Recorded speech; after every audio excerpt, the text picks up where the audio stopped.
right, this is Sherman Tank, or Dustin Sherman, coming at you again from Alaska, and I have a special guest on with me tonight. This is David Fadda. He was actually at one of the protests in Sacramento, California yesterday, and me and David did some work together in Berkeley and did some other stuff together, and it's been a while since we've had a chance to chat with each other, and it's good to finally have him on. What's going on, David? You know what? Good to see you again, Sherman, even though we've been chit-chatting for a few minutes.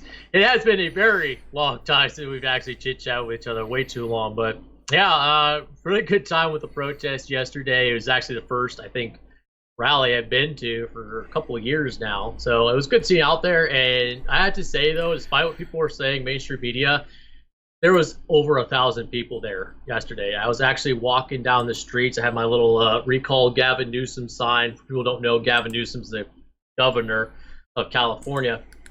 And I was walking down the street, and every single car, SUV, truck, whatever you had at least on average 3 to 4 people in it. So if you think about it, that whole, like, you remember it, Sherman, now. So it was good. Those streets around the state capitol, they're long. They ain't short. So you've got like easily 100 cars almost on every single side. And you've got 3 to 4 on average people inside there. So you had easily thousands, and they're going off, branching every single street down N Street, M Street, N Street, all that stuff. And it was quite an experience. Well, that's a pretty good sized complex too. I mean, we've done some work there together. Yep. And I don't know how many times I ended up on the Capitol grounds there in California, but quite a bit. Yeah, it was a lot, a lot of foot walking, and a lot of ground to cover. And just watching the videos and stuff, they had a lot of people there. Probably one of the biggest rallies that I've ever actually got a chance to witness myself. So it was kind of nice to see the people turn out and basically give their opinions on how sick of the bullshit that they really are. Oh, they are. Not only in the cars, but actually in the center of the Capitol. I believe it was on the west lawn. There was, I'd say, I had it covered with my video not that long ago. I'd say at least maybe 300 people, and they also had the speakers, and people were spread out. So it was very impressive numbers. Like you said, that was easily one of the biggest rallies I've ever been to, or I've seen for a very long time over there. At least on the conservative side, they really, really pulled them in. It was very. Yeah, it's kind of amazing too. I mean, there were some people that was involved in this that me and you worked with in Berkeley. I know Clyde had contacted me and was wanting to do a video and stuff, and he ran out of time before we got a chance to do that. But there was a lot of people that I think would have liked to have gone that didn't hear about it, or either they were essential and they got stuck working, unlike a lot of us that aren't essential and stuck at home. So I don't. Did you follow any of the protest that was going on in Michigan and stuff with the Operation? What the heck they call it? Operation Gridlock. Yeah. Did you follow any of that? Yeah. I've like one of the. So right now I'm working with I'm not like an official leader or whatever. I am a county coordinator though, so there's something there. The recall Gavin Newsom. First was working with Erin Cruz, and I'm still technically working with her when she started her first petition to get Gavin Newsom recalled. Mm-hmm. And now I'm working with another group as well. They're called Recall Gavin 2020. Which we'll see. There's a long story to be talked about right there, and I'll pull up some information to talk about later. So being involved with these groups to recall him, and having my own Facebook page, and being in your Facebook page, and all these different conservative, patriot, moderate, libertarian groups, it's impossible not to hear about Operation Gridlock. Right. So I've had it coming down. But you're right. They did really start to pop up about a week ago. I think one thing that conservatives need to keep in mind, conservatives, moderates, libertarians, all people down the road, is not to judge too harshly when people can't always make it to events. Right. Having been involved from Berkeley all the way till now, life happens really fast. Life just keeps things up. And I've never seen people at a rally be able to give somebody a job quickly enough to make for if they lose their job. I mean, that's the biggest thing too we always push right now, is we have to be productive, we have to be active. That's why we're protesting this lockdown. Not because we're a bunch of jerks that want people murdered or dying of COVID-19 or like falling apart, or we just want to be douchebags and help Wall Street. It's because we know that people that are productive, that are working and working towards their own dreams and goals, are going to have a better life, and they're going to make this country better for everybody else too. Right. But like I said, sometimes we tend to forget that people can't always make it. They can't always drop plans. Like honestly, I didn't even say much about it up till 2 days prior, because I didn't have anybody to cover me at my job at the time. It was only through unfortunate circumstances. We had somebody whose father passed away that we were able to shift around. And he didn't pass away from COVID. He died at a pretty awesome age of 94. I mean, that's a good long life. Especially in today's day and age. Yeah, right? People getting way, way, way unhealthy and doing stupid stuff. But so I was able last minute to show up. And thankfully, I put a bunch of posts on different groups of that because they recall Gavin 2020. And they shot up. Like people were really excited that I was going. Other people started saying, "Hey, I'm going to," and all that stuff. And leading up to that, I think that's kind of what caused Gavin to start saying that they're going to try to shut down all of the permits from any protests allowed. And as any person who even has like a basic understanding of the Constitution or understand the First Amendment, right, peacefully assemble for redress of grievances from your government. It's like it really reminded me of Berkeley. And when we all did that, not a lot of people knew each other. There was a lot of concerns about like two-faced or like federal agents or people that are just being trolls or like whatever. I mean, egos. Oh, lots of egos. Yeah, you're always going to have that now. I've come to accept that you will always have egos. You have to learn to satiate the egos or to try to like isolate them to let them do their own thing. But permits. I remember for like I think the first few weeks we were worried about permits, and after a while we just kind of pull our heads out of our butts and like realize like, hey, we don't need a permit. This is our right to go and protest. We're not there to cause a fight. We obeyed their ridiculous restrictions they put on us beforehand, and then even that list of paper they handed myself and Rich last minute. Oh, Stuart Rose was there too, and I forget his guy's name. Help him out. I'll look that up. But yeah, that stupid paper they had on like absolutely nothing. Like we basically went in almost barehanded at this ridiculous rally, and it's just the fact that they're still trying to push this permit thing just kind of blew my mind. And I felt for the people that did this. I think it was Operation Gridlock, and then I think the three ladies from Freedom Angels that Clyde was working with. They kind of, I don't know if they hosted it, but I know they did help kind of put it together. Yeah, they pushed it quite a bit from what I was gathering and what I'd seen.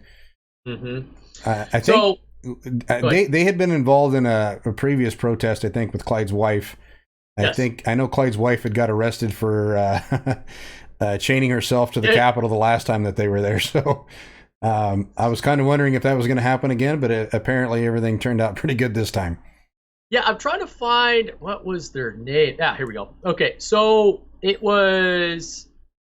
So their group from those three ladies are Freedom Angels. They're all moms, including Clyde's wife, obviously.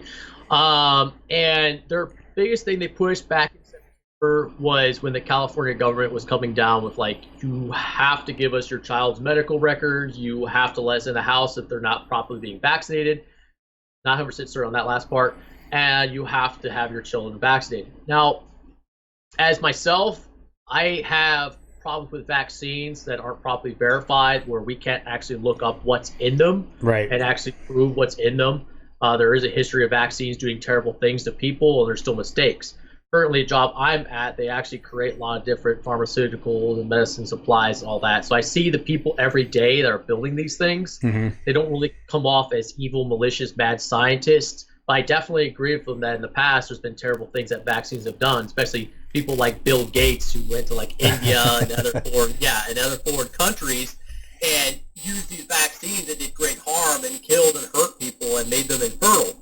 So I'm not like pro vaccine, but if you can prove that it's safe, you can prove that it works, I don't have a problem using it.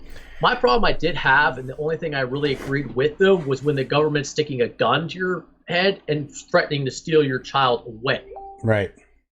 So, that's the one thing that I seen something today that was kind of concerning. So I had a friend of mine that sends me all kinds of YouTube videos and conspiracy videos and yada yada yada. Well, back in 2005, there was actually a video that was done, and it was done in the DoD, and they were talking about how to change the chemicals in the brain. Now, Yes. at the time, they were talking about doing this to jihadists.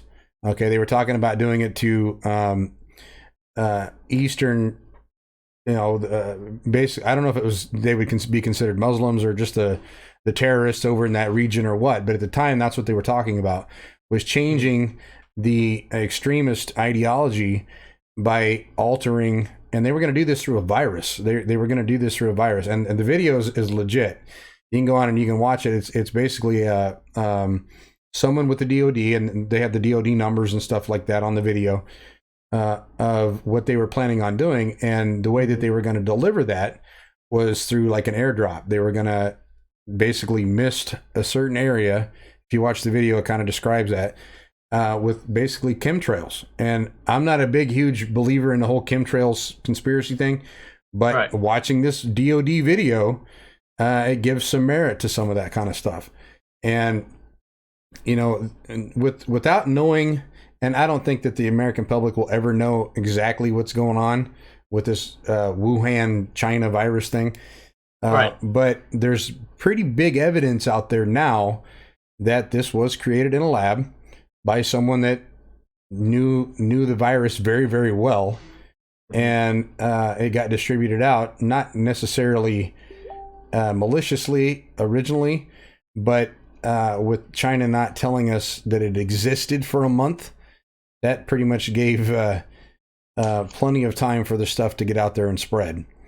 I know Right. in Alaska, our first patient of COVID-19 was a cargo pilot flying in from a different country, and I'm guessing it was probably China or Japan or somewhere in the Middle East. Right. Or I'm sorry, in the Asian sector of the world. Yeah. So Asia. yeah, I mean, now they're coming out to where there's different universities and stuff doing studies that are coming out noticing that we have antibodies, that there's a lot more people than what they expected coming out with antibodies, basically showing that they had already been infected and they didn't show any symptoms. So they're asymptomatic. And there's actually an aircraft carrier now that's got a bunch of people on the aircraft carrier that have supposedly had the virus and were asymptomatic and weren't showing any kind of symptoms. That was the same aircraft carrier that had the commander that was, or the captain that was let go. I don't know if you knew that or not. So Yes. it was like 75% of the people on that ship came up with the virus, but only like 20% of them were symptomatic. So the study that I seen that was mentioned, there's two studies, and I can't remember which schools they were, but they said that anywhere, so right now there's 7,000 cases confirmed in California, and they had mentioned that they expected there to be between 220 and 440,000 people in this study that they expected that had already had antibodies in them. So that means to anyone that's got half a brain, that means that this stuff has been here longer than what they originally claimed it had been. Correct. We're looking at possibly since November. Yeah. I actually came down with a really nasty flu, and I almost never get sick. Now, it was, when they did test it, they said it was influenza B, but a lot of other people at the time, also around me and even in my wife's work, were getting really, really sick with flu-like symptoms that caused them to cough for long periods of time. Now, I went to the VA hospital, so take that for what it is, okay? Now, how accurate their testing was, I'm sure that I had influenza B. I also could have had something else because I had a very persistent cough for a long period of time. My lungs were really jacked up. Lots of things that are now related to symptoms that COVID-19 gives you. Same with a lot of people around here in the Bay Area. So the likelihood of us being like actually exposed to it, especially when you have a lot of people like Chinese nationals come and go from the Bay Area all the time, and they kept it quiet for so long, it's extremely high. In fact, it's almost like impossible not to have spread out since they kept it tamped down. And yeah, you are correct. World Health Organization, especially their director, Tedros, he's basically a Chinese puppet. They've paid him, they basically got him the seat. Originally, because let me back up a little bit. So a lot of people don't really understand right now that Africa is kind of being modern day colonized by China. They're Mm-hmm. really like going there, they're building up their infrastructure, and they're getting hit with this for a lot of like worldwide human like rights organizations. You don't hear that from the people saying that the United States is a human rights violator, but then again, the all our wonderful socialists here in the United States live too good of a life to pull their head out of their butt and go look around outseas. But they basically are building infrastructure and giving the Africans the tools, but they're not teaching them how to actually build and upkeep the infrastructure. They're keeping those jobs to the Chinese engineers that sit over there only. Right. Or if they do use African construction workers, they only use them for the barest, like bare bones labor jobs. They're not really actually teaching how to maintain this, giving China the upper hand. Well, the little gentleman over here, you can't see my screen, but Tedros, he basically came from Ethiopia. He got hit really hard with like trying to keep down. They had a Ebola outbreak in his home country, and he kept it kind of tapped down really, really well. So then when he got his job with WHO, China kind of like using him as his little puppet to do the things that they wanted him to do. Right. And he kept it tapped down and quiet, and he was praising them, which was eventually led up to like all this information coming out right now. I kind of always knew about the whole thing with China and Africa and then this director Tedros as well.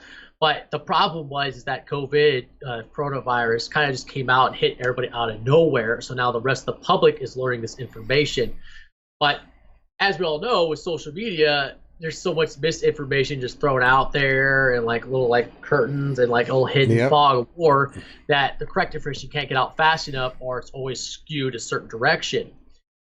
So what I'm really interested in, to kind of wrap up my long rant there, is to see where this goes from here, and if the United States and the public at large and the world at large, because there's actually, I believe it was Minnesota today, start to hold China accountable and actually start doing lawsuits. Because you are correct, it's had a one right here. Okay, here we go.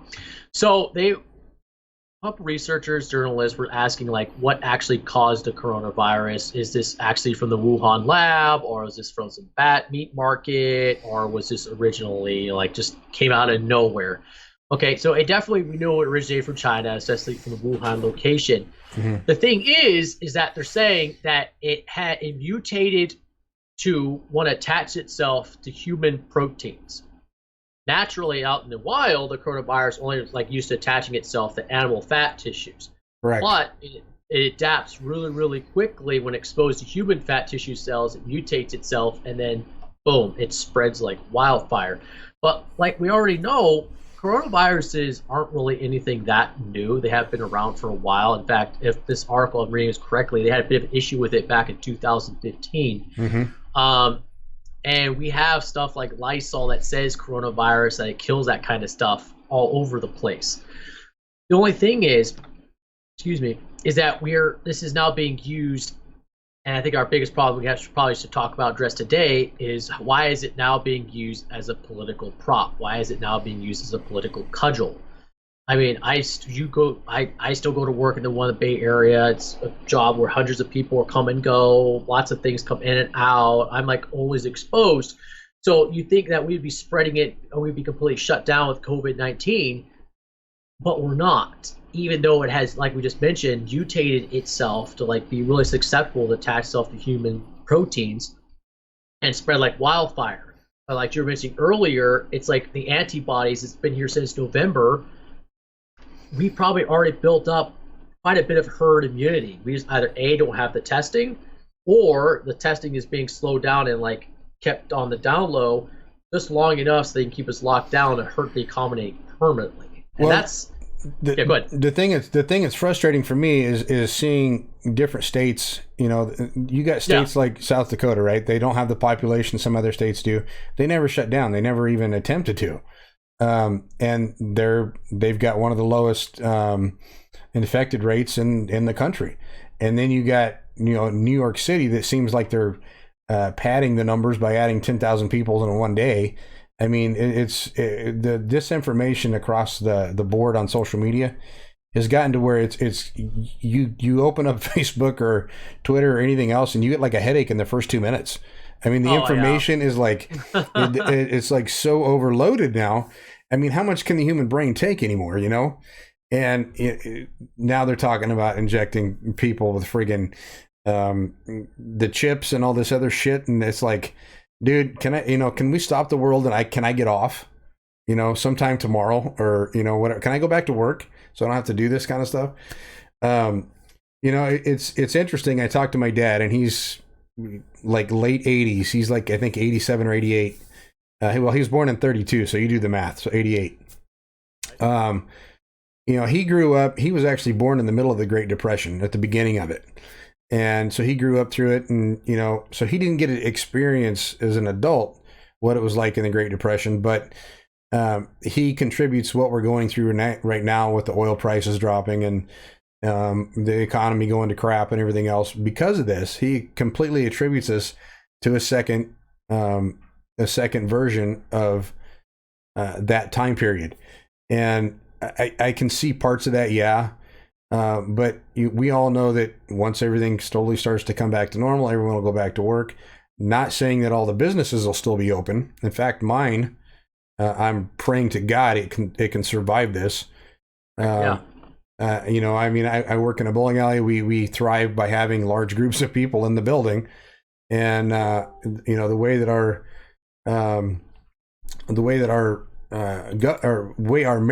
governor wants to open the state up. He's ready to go. Our mayor of Anchorage is a complete jackass, and I'll be the first one to tell you that. I was actually out. Don't hold it back. Let it all out. I was out protesting him last week and made the news, and if I could have done it on camera, I would have given him the middle finger right there. But there's another protest actually planned for tomorrow. It's going to be a vehicle protest. We've got 200-300 people. They're going to go down through Anchorage and try and shut down some of the routes, to try and get reopened and stuff like that. But, we're living in some seriously weird time. I thought Berkeley was weird. I thought Berkeley was strange. We are living in some seriously strange times now. People say that a lot, but honestly, and you're old enough to remember, and so is your father. The only thing that's really has changed quickly is how fast we communicate with each other and how much of a cyborg race we have become. Yep. And now, before you pull out the tinfoil hats, it's like, think about it. You and I have these fancy little portable computers that basically are the chip in our brain. Well, and as you're mentioning earlier, we have technology and information coming at us so fast, it's almost impossible to not only process that information, kind of chemically react to it in our brain, think about it, actually like sell it or store it in our memory, but then also do the research to confirm whether it's true or not, fighting our natural biases, and then discovering if it was untrue or if it's partially true, what are the biases of the person that sent to us, how should we react to it. It's too much information. Which kind of reminds me is like, as time as this has gotten here, we're getting information so fast that those elitists amongst us know this, and that's why we're constantly just getting barraged with just so much information. It's why so many bills are getting passed. It's constantly go, go, go, go, go, because we don't have that like delay in between like communication, getting bills processed, policies written up. Like, never mind that they make them hundreds of pages thick. That way it takes a very long time to actually read through it, which almost nobody does, and except for like and if you're like Nancy Pelosi, you have to pass the bill before you can read it. Exactly. You have to push everything through, and we don't have time.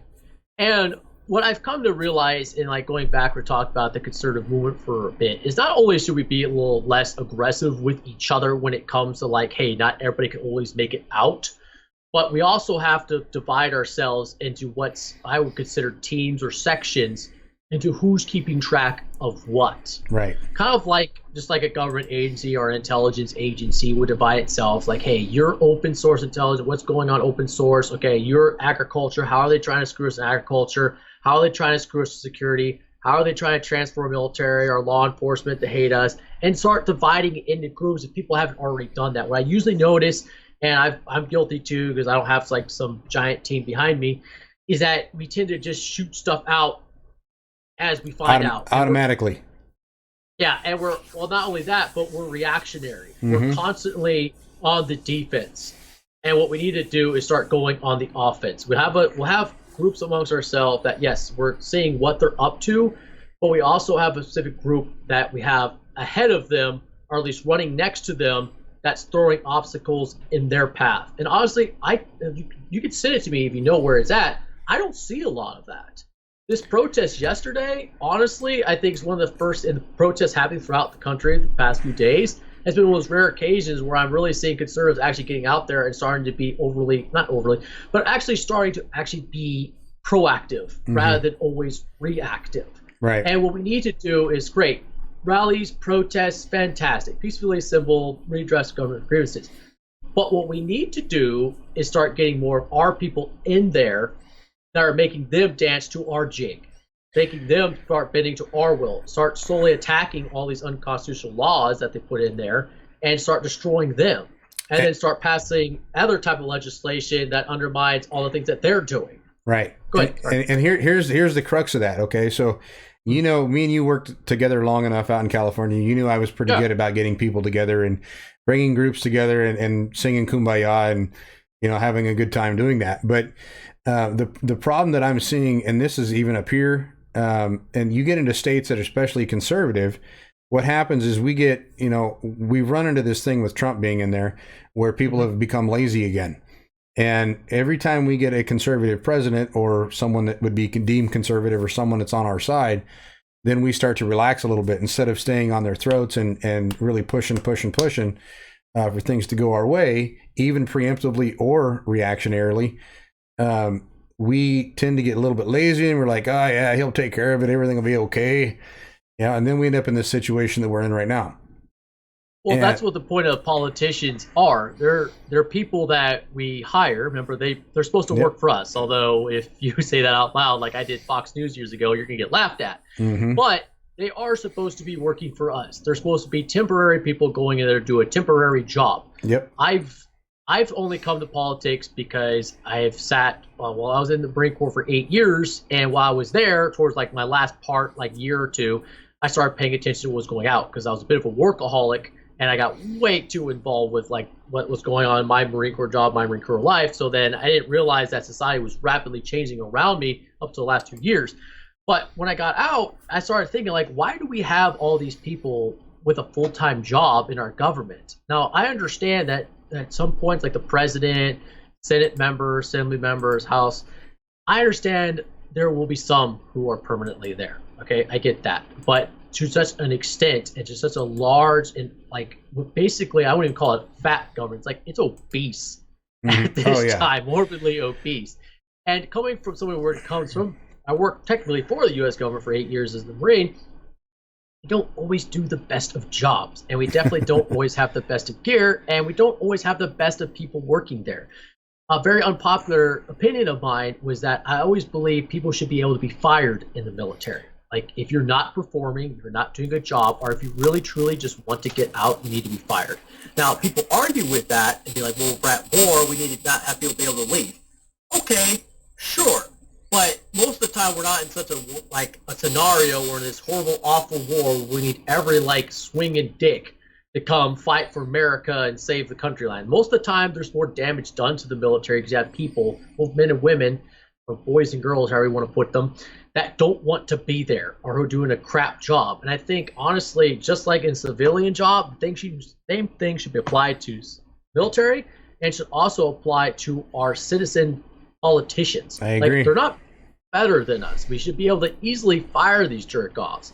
I mean, if we had to put it to a vote, great, let's put it to a vote. If we have to, do an assembly real quick overnight, city council, down with it. I got you. I'm there. And I think that's also the problem, like you're mentioning, we get lazy.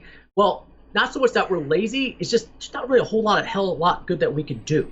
Now, people do make the argument, okay, well, you shouldn't be able to easily remove politicians because that's going to be abused by, let's say, the radicals, extremists from both sides. Okay, right. Sure, I'm willing to have that conversation. But currently, we've had these people that are just stagnating there for so damn long, and you have such a large population in the United States that seems completely unable to do anything about it. Don't only get me started about the rhinos that are screwing us. They're like, yeah, I'll support your gun rights and don't mind me voting for this bump stock law over here, and I'll Right. support red flags. It's like, no. And that's what I'm saying. Like, we just need to get better organized. We need to realize that the world has changed, and that, like I said earlier, we're kind of like cyborgs, man. We got to learn to use technology to our advantage, just kind of like you are doing with this podcast here. Well, and that's the thing. And I've tried to, and you guys have done this kind of stuff before. So I'm kind of, I'm a year or two into doing this kind of stuff, but Right. I don't do it as often as I used to do it. But now that I've got a little bit more time to play with it and get better software and get to better equipment and make it happen, it's a lot more fun for me. I don't make any money doing this; it's all free. I do this for informational purposes, not to make a living off of it. For one, who the hell is going to want to look at me? I'm an ugly Alaskan, and I have facial hair. And, I'm not the Chris Cuomo that Attractive women everybody sees it better. So, yeah, exactly right. I can't put on a bikini or I can't put on a nice short skirt and go out there and shake my ass. But instant success. Right? You don't even need to speak, dude. You just have to like dress up. No, they don't. A lot of them don't. No, they just. So let's go back to this removal of politicians. So in the Constitution, it basically states that there's like 2 or 3 ways that the public can actually remove someone in Congress. One of them is actual treason, and it has to be proven. 2, it would actually be breach of peace. And I've been saying this for like the last year. If we haven't had some way to prove breach in peace or breach of peace over the last few years, I don't know we'll ever have that. Because I mean, you've had politicians like most of the politicians in California basically riling up people to kill Donald Trump. I mean, if that's not breach of peace, I don't know what the hell is. Maxine Waters is one of them. I mean, seriously, they're acting like the Constitution's a piece of paper that can be wadded up and thrown in the trash can. Well, remember, it is. All the Constitution really is a piece of paper that can be wadded up and thrown in the trash can, because it's only worth something if people are actually defending it, people actually know it. And not only defending, like I said, is enough with the damn defense. Like, you're never getting anywhere with the damn defense, okay? Offense. You have to use the Constitution to attack the unconstitutional laws. You have to use constitutional lawyers to attack the unconstitutional lawyers, and so on and so forth. You have to build a next generation of politicians, start them young. It's like a lot of things, and I was actually thinking about this while I was walking from working out in the park. That was closed, by the way, but I still work out there. rebel you.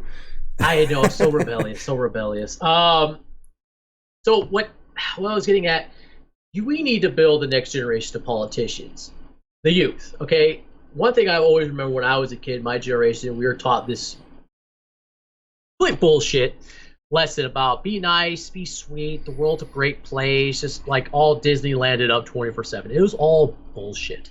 So when I was a kid, like, I was the trouble kid. I wouldn't say I was a bully, but I was always the kid getting in fights from like young age all the way up to like maybe the end of 8th grade. I was always getting in fights, and it got into such a terrible situation for myself that I was literally like locked in like what basically amounts to like a step away from juvenile hall. And I had to get like pounded and be nice, be nice, be nice, be nice, be nice, be nice, all that bullshit. So then through high school, I was like the nerdiest, kind of athletic, kind of like drama kid. Like, I did everything in freaking high school. But when I got out of high school, actually into the real world, I found out like we don't play by those rules. It's very vicious. It's very dog eat dog, cutthroat. And unfortunately, a lot of kids were raised up on that, especially my generation. And the thing is that society kind of allows these people to be coddled in such a way, not to make the world a better place, but to keep them nice and passive and listening to all the bullshit that the extreme left always wants to push. Like, always be nice. Oh, you're just a racist piece of shit. Oh, you should be ashamed of yourself. Not realizing that humanity is not a sweet, delicate little creature. No, we're vicious. Yeah. It's like, I remember like, oh, Americans, United States, all these other countries are all sweet and wonderful. And then all these other countries, they're great, sweet, and wonderful too. It's like, no, the entire world, every single nation has had evil things happen. It's had slavery. It's had genocide. It's had warfare. It's had civil war. It's had entire civilizations that just vanished. Poof. Gone. we were just listening. My wife and I, we were just listening to like an Atlantis documentary. Take it for what you will with Atlantis documentaries, but they're bringing into the fact like the Minoans and how the Minoan was such an advanced society for their time, way more advanced than all the other people around them that went poof, gone. And I think our problem is right now, and like I was bringing back to what we were raised to be soft little squishy kids, is that we need to be raising the next generation of politicians and our kids in order not to be vicious, evil brutes, but to be tough, but how to be mean, but also how to be dangerous, but being capable of doing good. Right. And that's been my philosophy since after 2017. It's not to so much just be a good, harmless person that follows all the rules 24/7, all that bullshit, but to actually how to be a dangerous person who decides to do good things. Well, that's the one thing that, you're talking about how brutal that humanity can be. We are the only animals on this planet that have no natural predators, right? I mean, saber-tooth tigers, but we killed them. Well, they're dead. They're gone. We don't have any natural predators that literally hunt us for food or anything. The only predators against us are us. That's correct. We actually did have predators. So again, going back to what I was saying, we've made other human species extinct. Mm-hmm. Like everyone wants to talk about how sweet and wise the Native Americans were, all that stuff. Yeah, whatever. So they actually brutally slaughtered off other species of humans in order to take their lands. Mm-hmm. Like we're finding like caves full of people that were here that had like red hair, were like actually like 6 to 7 feet tall, which back then was like super like huge. Yeah. And we're finding out don't even start about the Mayans and the Aztecs slaughtering people, pulling out their hearts. But it's like we've always been vicious and brutal to each other to kill each other off. And it's like you're saying, we are a vicious species. We do have enemies, and it's ourselves. Today, we're all Homo sapiens. We're all basically the same, except for different ethnicities and differences in like health or simple biology. But in the end, we're basically all humans. We're all Homo sapiens.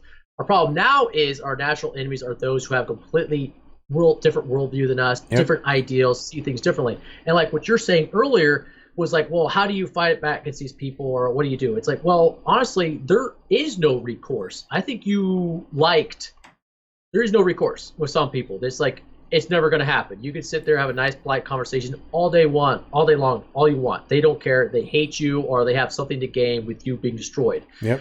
There was a guy, you liked what I posted about him. And let me see here. What do you have to say about his basically him just labeling anybody, like, obviously the conservative movement that wants to actually, like, intelligently stockpile for things because natural disasters happen. We learned that, like Texas. Like when we went to Texas, Hurricane Harvey, they helped out with that. Me and Justin.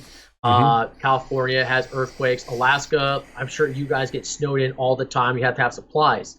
So this guy goes on, and this is like his nicest one. Okay, so he says, and I quote him, I mean, you have to admit it's pretty fucking hilarious that the people who have spent their entire lives stockpiling beans and ammo, which, by the way, you have to stockpile more than beans. What a lack of a nutritional diet right there, homie. And ammo and publishing newsletters about preparing to shelter in place during a global crisis are the ones having apoplectic fucking meltdowns and storming state capitals in their Walmart tactical because they can't go to the goddamn cheesecake factory. Yeah. I was there yesterday. I don't remember anybody complaining about the cheesecake factory. And I don't remember everybody running around in plate carriers and Walmart gear either. And Walmart doesn't sell that shit. They sell like maybe like the cheap $90 like little scope or something, or maybe like the hat. I don't know if Walmart sells anything really firearm related anymore or tactical related. Maybe some hunting supplies.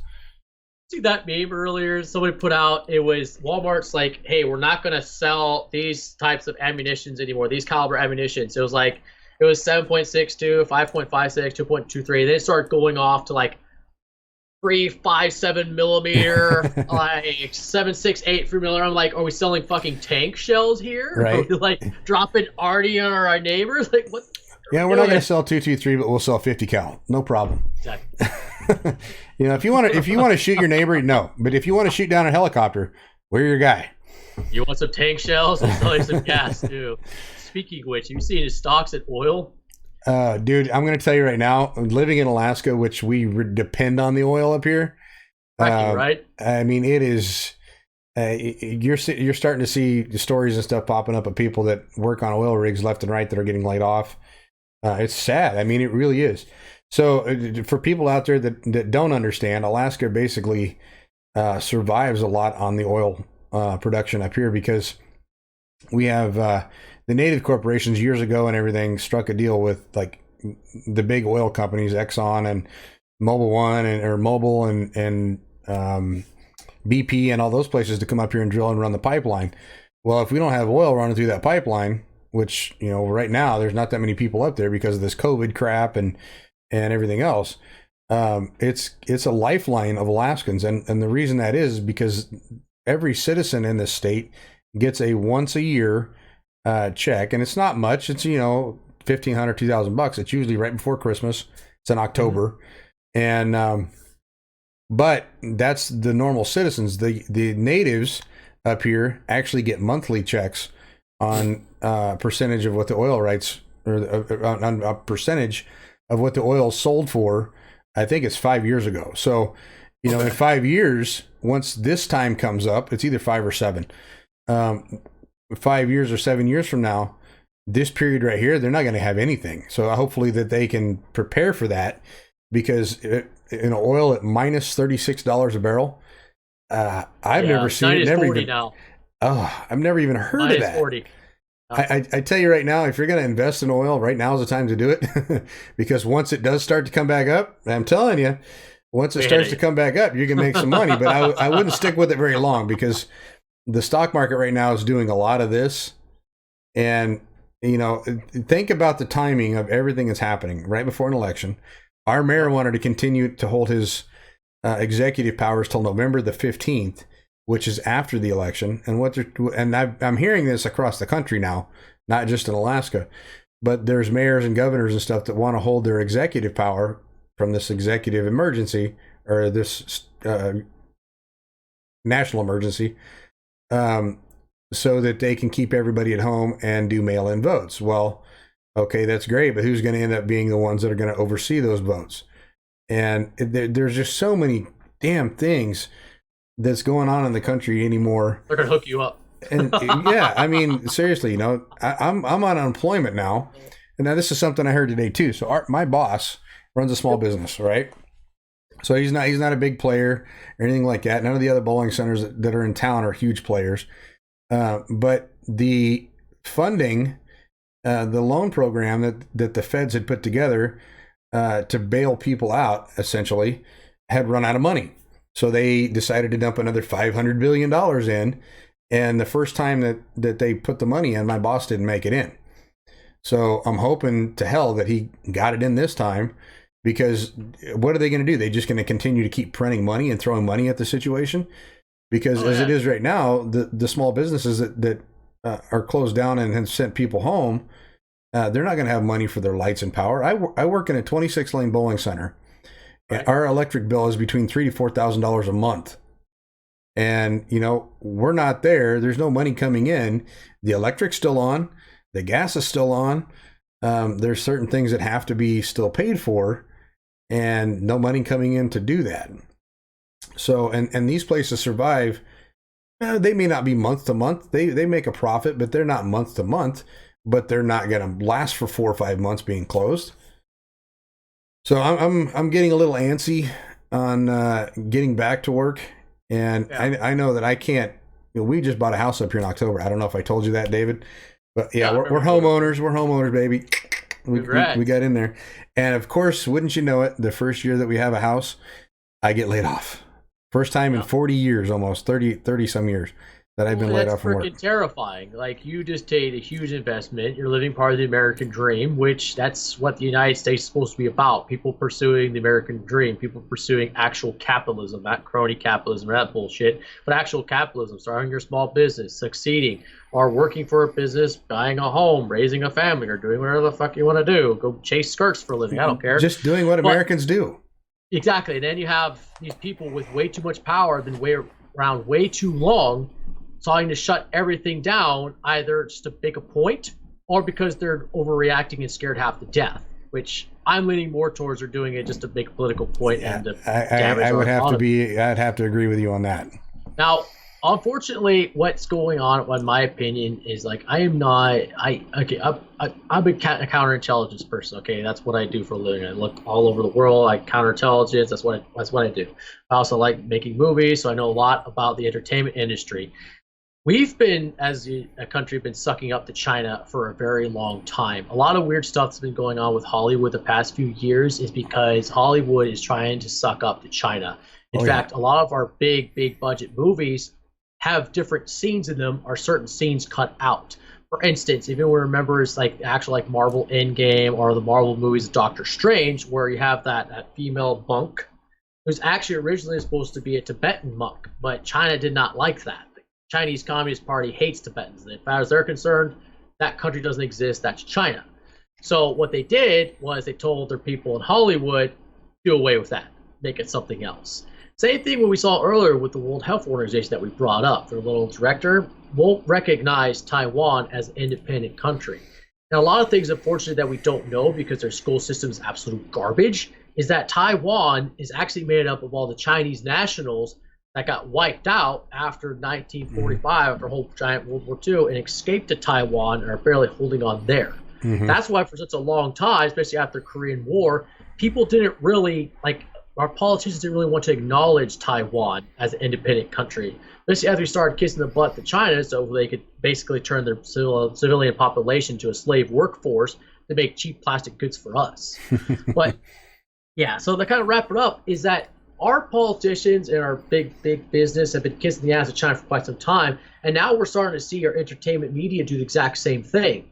That's why these past few years you've seen people suddenly like, why is Hollywood doing all this shit? Don't get me wrong. Hollywood's been communist Marxist for a very long time. In fact, they're proud of it. When I went to the filming school for a year and a half, it was like one of the first things they showed us was like when Lenin was basically running the show and Stalin, his thug, was going off murdering tens of millions of people. They're creating great films and documentaries that really push that propaganda and made those Russians really want to kill their fellow Russians. Great time. And they were proud of it.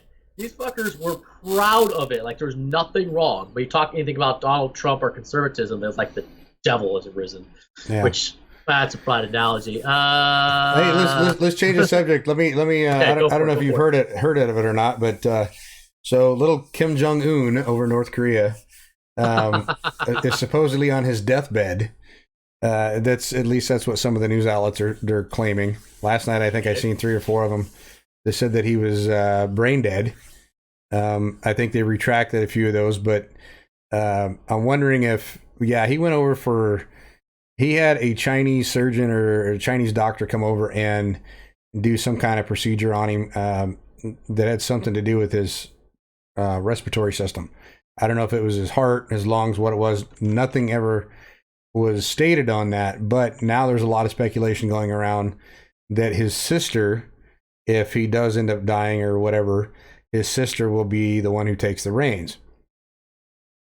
And that could be good, bad, or indifferent. I think his sister is just as extreme as he is, but I think she had actually praised Donald Trump a few times in the past, but I don't think that's going to be a good sign.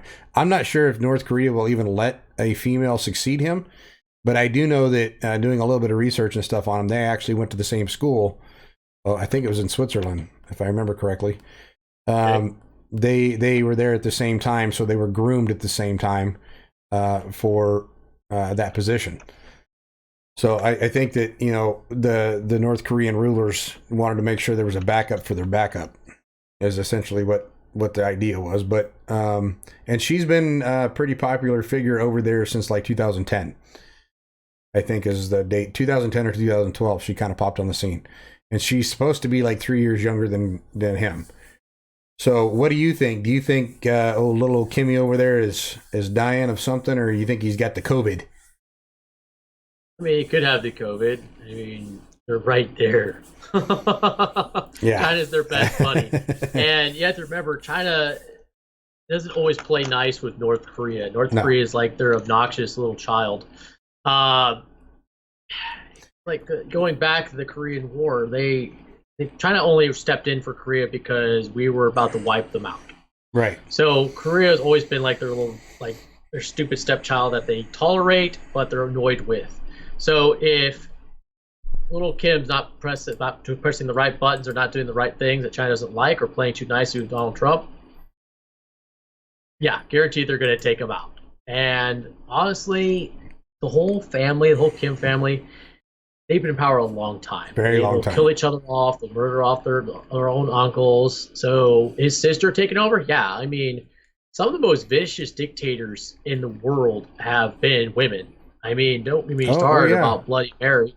You got, what was there? Like, one of the books, 47 Laws of Power, they have like an entire chapter dedicated to a Chinese empress that basically started off as a concubine, slept her way to the top, and then figured out a way to get pregnant with the call it emperor, whatever. Basically, the Chinese, like the emperor's baby, had his wife come visit her and her baby privately, waited till the wife left, murdered her own child, right? This concubine murdered her own child, and then blamed it on the wife, had her executed, and then slowly became empress and like just massacred her own people left and right, her own family, like her sons, her brothers, everything.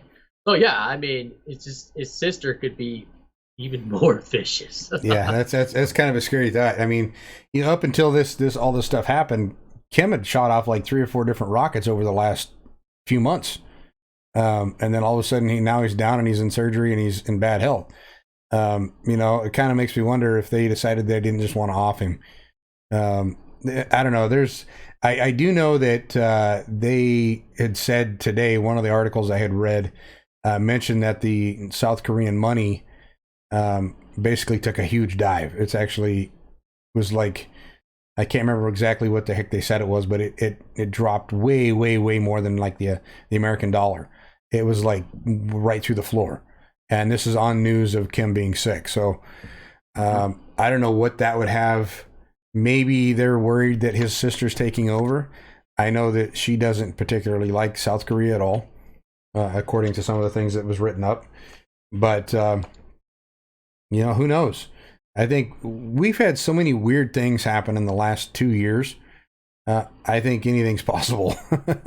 I don't think you could write a script any better than what we're dealing with right now. We're living it'd be quite hard. we're living in the zombie apocalypse, but instead of, you know, people being flesh-eating monsters, they're like this, and they're wearing face masks like Chinese do. And I mean, did you ever in a million years, in your lifetime, did you ever think that we would end up you'd see more people walking around wearing face masks than you don't? You know, I'm wondering if the dogs walking around in the country now are going, okay, who did that person bite? Who did that person bite? Who did that person bite? I'm serious. I mean, to be honest, so there's now a threat of fines throughout California. Different counties are having it. So I think Palm Springs, get this, freaking middle of a damn desert. It's now, they're threatening $5,000 to $25,000 fines for not wearing a mask. For not wearing a mask, but there are even like invading, like violating our quarantine. But wait for it, it will be curfew here soon. So they were threatening that, and then at the very bottom of that damn article, they're like, but the city mayor says they probably will only give you like a $50 fine as a slap on the wrist. I'm like, go to hell. Like, seriously, like 5,000, 25,000, not even funny to joke about.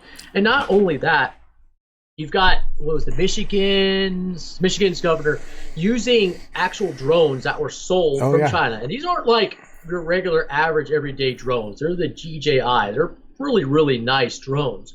But the entire State Department and even the Department of Defense stopped using them because they're finding that they had strong beliefs that China was using those drones that connect to your phone or whatever you're using to control them to your Wi-Fi server back to China to spy on you. Yeah. Oh, yeah. And it's like, oh, yeah. Like we're mentioning earlier with the whole cyborg, like we're basically all cyborgs at this point.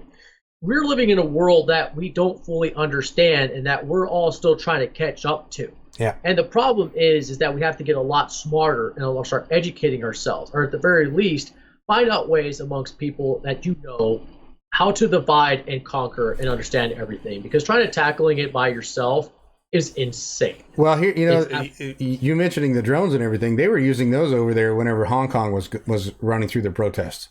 They were yes. using them for facial recognition. They were using them for so many different things. And I find it interesting that the Hong Kong protests and stuff, literally, there is millions of people protesting communist China. I mean, millions. Every day you were seeing just massive amounts of people in the Well, streets. don't forget the Tiananmen massacre. Yeah. Oh, Like, yeah. those students were massacred too. China has a very long history of slaughtering their people, and they're already here. Well, So China, like I said earlier about, like, I'm very heavily involved with counterintelligence. So China does what they call the 1,000 grains of sand or 1,000 grains of rice, whatever you want to call it, right? So they don't send out spies like traditional countries do. Like one person has this one area here to cover and collect all this information. They send out 1,000 people, like just spread them out through an entire area to collect small bits of information, have them come back, and then they compile all that information in there in order to build a very, very wide and productive picture. mhm. And the reason why they do that is, one, very hard to detect, almost impossible to stop. And even if you do detect or stop them, that's only like what, one, maybe 10 people you get. You still have 900 plus that get through and have all this information. So they have almost nothing to lose. China is not stupid. They're very, very smart. They've been kicking our butt for a very, very long time, and we are only recently wising up to it. But like I said earlier, the problem is that we have to face facts. Like Hollywood, entertainment industry, a lot of big corporate America too, has deep ties with China, and we have to at some point realize when enough is enough, and us as citizens to draw our red line and when we're not going to do it. For me, Right. I'm already past that red line. But I tell you what, it is damn hard to find American companies that sell American-made goods. Damn hard. Yeah, It's like- it's getting tougher. I mean, Yeah. we're still, even in the middle of this crisis, we're still having companies that are talking about moving over to China. I mean, seriously, the country that literally ruined our economy in like 2 months, and Yep. they're talking about going over there. I mean, I think a lot of this was planned.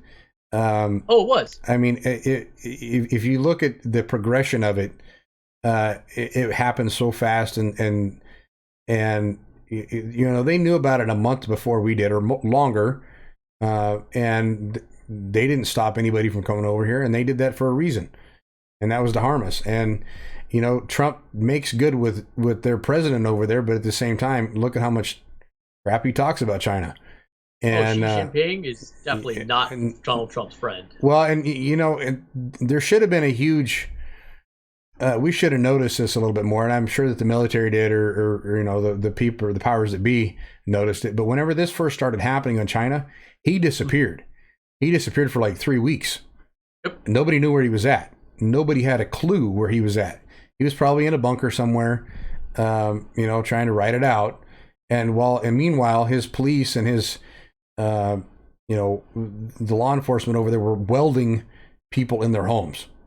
Yeah. Ridiculous. I mean, I could not imagine. I have friends of mine that were in our 3Up group that go to China all the time. Actually, his wife is from China. They make trips over there all the time. And the news and stuff that they were getting was just horrific. Well, not only that, but it's kind of should have been a red flag across the entire world when they started kicking out journalists left and right. And we're not talking about like Fox News journalists getting kicked out. We're talking about all the journalists getting kicked out. Because eventually they're going to catch a story that they can't just like toss under their fact checker radar. Like the bullshit finally does come out. But to back up a little bit about your Kim Jong-un. So his sister's name is actually Kim Yo-jong, and I'm going to make a little prediction here before I carry on. So this is from the Washington Examiner. They're kind of all over the place, but I'm predicting that should Kim Jong-un get killed off, that his sister will be glorified more than him. I agree. Because here's the opinion piece. So Kim Jong-un's sister is now North Korea's most powerful woman. Like, not most powerful dictator, not like next in line to take over the dictatorship family, most powerful woman. Look, I'm all about powerful women, strong women, great, fantastic, go team. But I've never been a fan of like what they call the third wave feminism or like the extreme feminism. It's like it's at some point it's just over destructive. It ruins families, it ruins marriages, and it's just I've always kind of seen it as just a way to like another form of dismantling like basically our Western families. Like, don't get me wrong, I think some men are scumbags. I've gotten in trouble when I was a young man going into people's houses when he was beating the shit out of his wife. Like, I almost got fucking swacked because of that.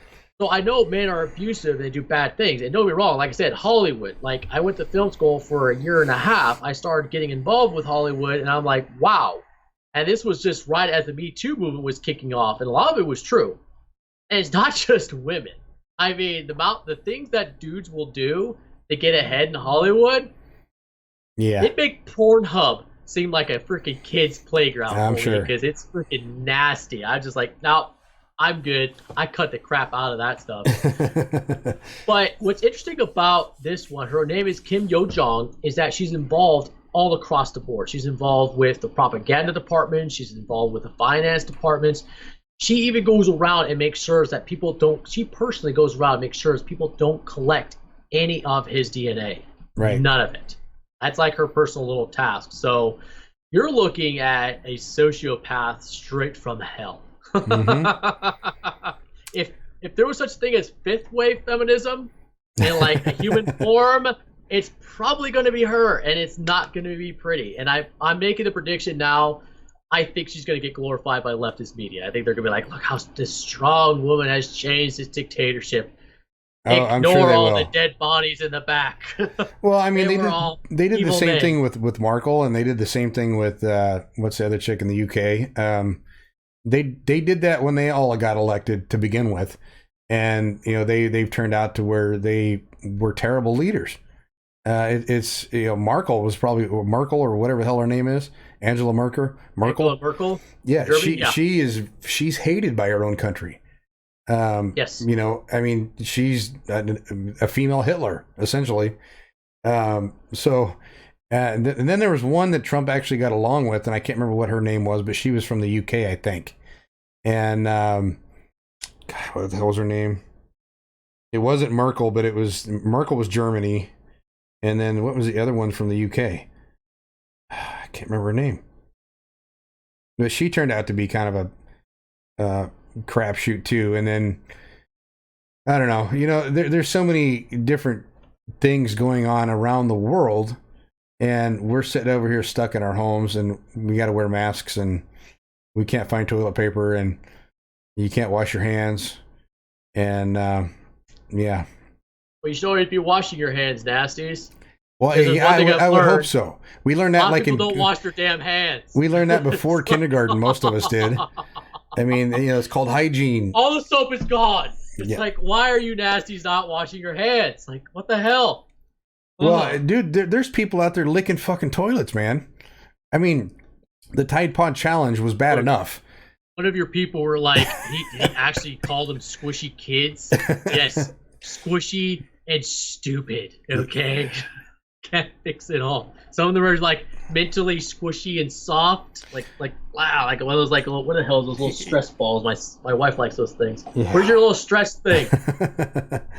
It's not really stress. She likes squeezing the shit out of it. Yeah, like all that stuff, and then you got the Tide Pod challenge. You had like this snort the condom out your nose. Like, look, we've already covered this. Humans are vicious, but also a lot of humans can be really, really stupid.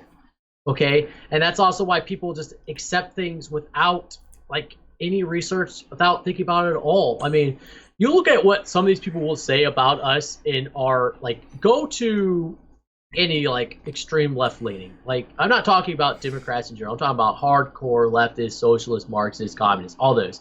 See what they talk about us. And as I was bringing back earlier, like we were discussing an hour ago, there is no recourse for some of these people. Mm-mm. To you, you're a problem until you die. Yep. Like, and then hopefully they can take over your kids or whoever's left, whatever, and brainwash them.